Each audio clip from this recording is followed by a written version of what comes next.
was out drinking, looking for the next thing. I couldn't really settle down.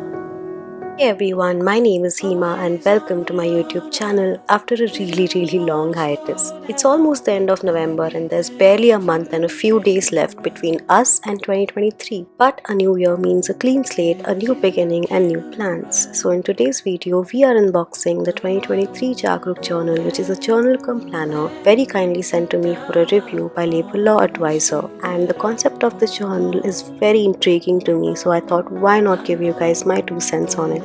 Inside the box you get 2 kind of freebies with the journal. One is these 2 bookmarks that have the same print on them as the planner. The quality of the paper and the print is great.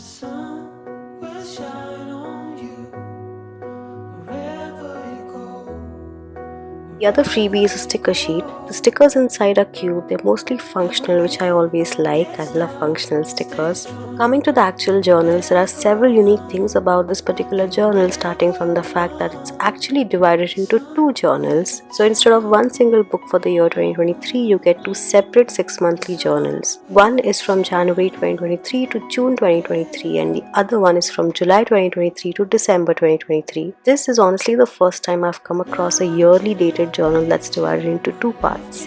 Coming to this journal, which is for the first half of 2023, it has a cream color cover page which says Jagruk Journal 2023 and there's this sort of a colorful Aztec design at the bottom. It's simple, it's minimal. Their motto is reflect, plan, achieve. It's got a Viro binding and the size of the journal is quite big, but because it's only a half-year journal, the thickness is not as much, so I guess you can carry this around. On the back, you just have the same cream color and the Aztec design and the name of the brand.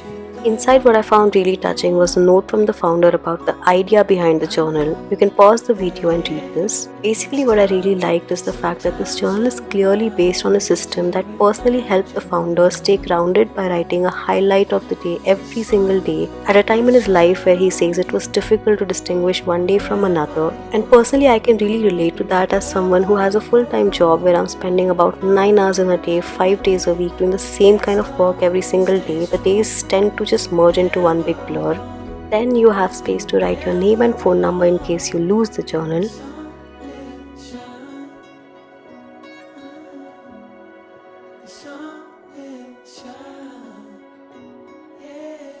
You have a guide to use the journal. A page for your goals, which are divided into 4 categories: growth, finance, health, and relationships. And then we directly go into the monthly view. So although this is essentially more of a journal than a planner in terms of its intention, it has the layout of both just to sort of give you the best of both worlds. Every month has a different color. The monthly grid is interesting because you have a vertical grid instead of a horizontal one. This is definitely not something that I'm used to. I haven't come across a lot of planners that do have a vertical grid, so that's definitely another unique aspect to this planner. What's more interesting is that each month starts with the day that falls on the first of the month. If you come to February, you see that it starts from a Wednesday and so on. This is also something that I have not come across in other planners. The monthly layout also has the start and end dates of all the sun signs at the top and all the important Indian holidays marked under the dates, and the boxes for the holidays are also slightly colored. You also have a habit tracker on the same page where you can track 3 habits. This is something that I like the most about this planner, is that the habit tracker is right there, so it's hard to miss. You are most likely to look at it every day and you're most likely to also track your habits every day. I think this might be the best part of this journal for me because honestly, in both the planners that I used for 2022, the Alicia Souza planner as well as the Space and Beauty planner, the habit trackers are right at the very end after all the monthly pages, so I've really struggled this year to track my habits inside my planners. After the monthly view, you have a whole page dedicated to each day of the year, which is great. If you're looking for a planner to journal in on a daily basis, this would be a good idea since you have a lot of space to write in. At the top, you have a little mood tracker, and at the bottom, you can write your expenses for the day as well as your to-do list. Other than a big amount of space for writing the highlights of your day, there's also a unique journaling prompt for each day of the year. Some of the questions are fun and light-hearted, some of the questions are quite deep, but basically the the aim is to get you to reflect and sort of just be aware of your thoughts and explore and just get to know yourself better, which I really like. The concept of this journal basically revolves a lot around mindfulness and just being present in the moment. The questions force you to just tune out of whatever you're worrying about or stressed about and just completely change the frequency of your mental radio, if I can put it like that.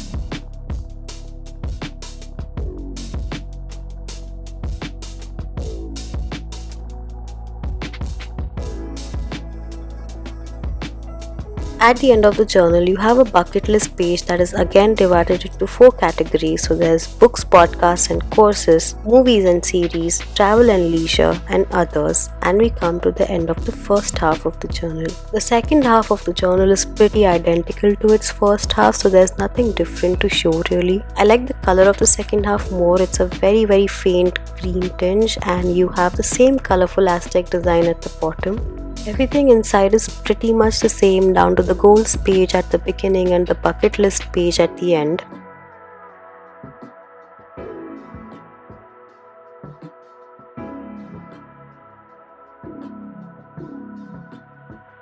With the addition of a notes page at the end of the year. What I really liked was that they've included the goals and bucket list pages for the second half of the journal as well, because sometimes by the middle of the year plans change, your goals might change, and just the exercise of writing down your goals all over again at least forces you to reconsider and reflect on what goals you've accomplished by the half yearly mark. And if you haven't accomplished a certain goal, it even gives you the opportunity to think about whether this goal is even relevant to you anymore. Like I said, there are a lot of aspects of this journal that are really unique, something that I've not come across in the many years that I've been planning, so I was excited to review this for you guys, and I also do want to use it and see how the new layouts work for me. If you guys want to purchase the journal, you can find it at the link in the description box. The set of both journals along with the freebies cost Rs $9.90, and you can use my code on the screen to get a discount on it. Give the video a like and subscribe to the channel if you liked the review, and I'll see you guys in the next video. Bye.